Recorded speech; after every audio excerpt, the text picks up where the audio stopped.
a une plante exotique envahissante qui s'appelle la Jussie qui est en amont de ce bassin. Et donc on a cette plante qui se développe dans le bassin. Et le problème c'est que cette plante, comme elle est très envahissante, elle peut tout coloniser et étouffer la biodiversité.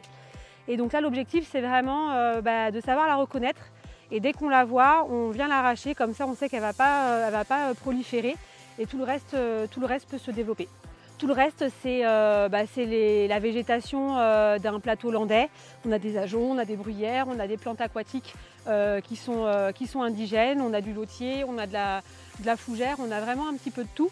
Et surtout sur le petit fil d'eau qui reste, en fait, on a un milieu ouvert. C'est-à-dire que s'il y avait de la Jussie, elle viendrait complètement tapisser le milieu d'eau et donc l'étouffer en le privant de lumière et d'oxygène. Quand on a une plante qui est jolie mais qui n'est pas dans son milieu, qui est dans un milieu spécifique, quand on part en vacances, qu'on voit une plante qui nous plaît, on la laisse dans son milieu. On ne la prend pas avec soi pour l'amener dans son jardin parce que souvent elle n'est pas adaptée à ce milieu-là, elle peut proliférer.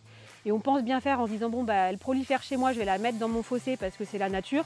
En fait, elle va venir coloniser un milieu qui n'est pas adapté et venir concurrencer la biodiversité.